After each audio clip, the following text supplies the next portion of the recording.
For business, and guess who's back? Sandra Sinam Afenu. Hello, Sandra. You're welcome back. Good to see you too. Yes, I miss you. I always miss you. All right. Happy to have you back. All right, you bring us the business. All right, so we have a lot to talk about because the question is, are we safe? Because some fake products belonging to GIHOC and some persons have been producing it, whether it's good for consumption, we are not able to tell, but we're getting some answers from the GRA in business. Right. Take it away. Happy Wednesday, good evening everyone. I'm Sandra Esenamapenu and I'm here for business. Now, first story tonight, President Akufo-Addo has urged Bank of Ghana Governor Dr. Ernest Addison to take a second look at the current high interest rate regime. According to the President, the current development is not good for the growth of businesses in the country. The President said this when he addressed the first ever Chief Executives Forum in Accra.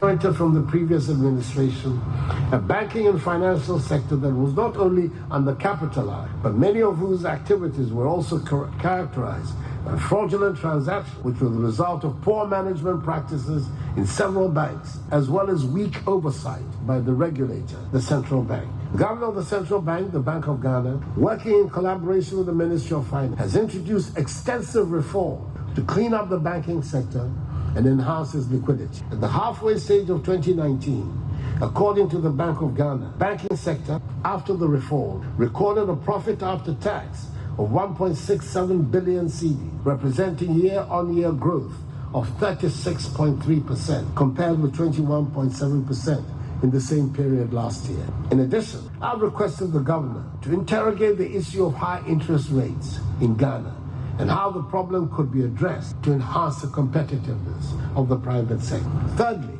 we recognize that macroeconomic stability is a necessary but not a sufficient condition for economic transformation.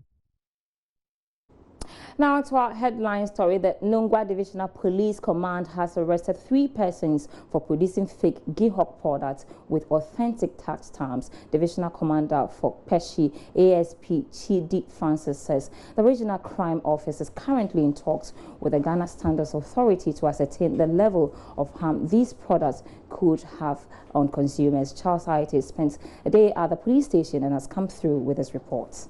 What you see are not original cartons of alcoholic beverages.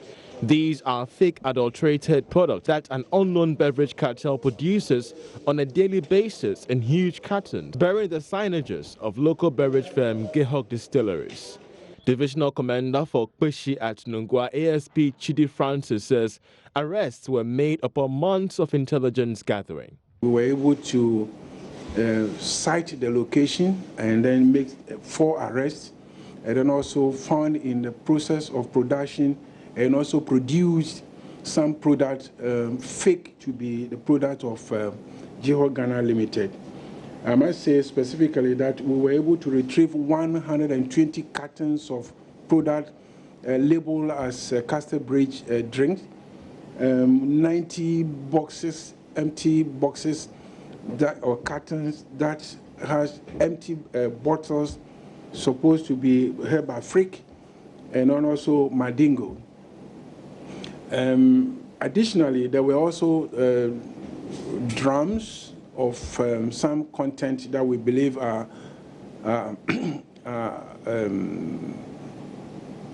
some of the materials they use to produce the product. The men you see allegedly work for this cartel.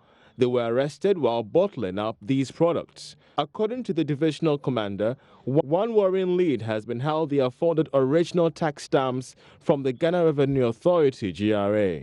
Seeing this product in markets, it's quite difficult to tell that this stamp here is faked. Until you have operations like this, you will never know what is happening regarding the misuse of this stamp in this country.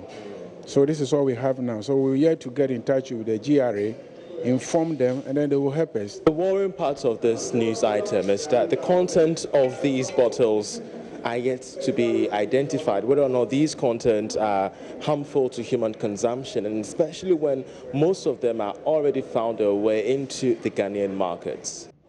As the holidays beckon, the police have charged the general public, especially consumers of alcoholic beverages, to be vigilant ASP Chidi Francis says an assessment of how a new product looks, the expiry date and quality of the product is key. Okay, as far as species is concerned, we're making it on favorable ground for some of these products.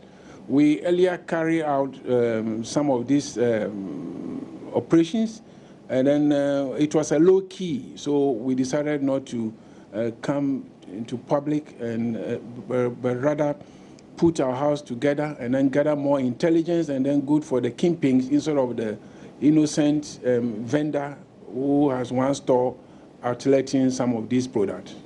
Meanwhile, Joy Business has learned that the Ghana Police Service will in the coming days be embarking on similar swoops across the country, with the Ghana Standards Authority and the Ghana Revenue Authority, GRA, to clamp down on cartels of fake products. Quite an interesting development. Let's get some answers on how these persons obtain the authentic tax stamps on the fake products. And Kwabena Apal Ewa is Chief Revenue Officer, Head of Excise of the Ghana Revenue Authority. Good evening, sir. And in the first place, the report that we just aired, the police mentioned that they were going to get in touch with you on the development. Has your outfit, and I mean the GRA, been officially informed? About something like that, not officially, but we have heard from GHOC. And then tomorrow morning we'll follow up to the police station and find out more about the issue. This is quite a serious development. Let me ask you whether it's possible in the first place to get authentic tax stamps on fake products, and how are the tax stamps issued? Let me take it from how the stamps are issued. You know, all the manufacturers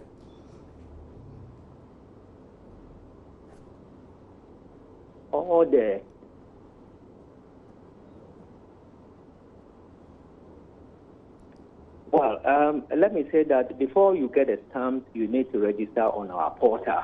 Okay. And for manufacturers, local manufacturers, you should have been registered as excise manufacturer, and you should have been registered for the purposes of the other tax types. You should have been a VAT registered taxpayer at a domestic tax office. And we do the due diligence to make sure that, you know, you are actually a manufacturer of the product that you claim to be making. When you say due diligence, what exactly do you do? How do you determine whether what product they are putting out there is actually authentic or not? Do you work in collaboration with the Standards Authority, or how do you work? Yes, before we even register you as excise manufacturer, you should have gone through all those processes.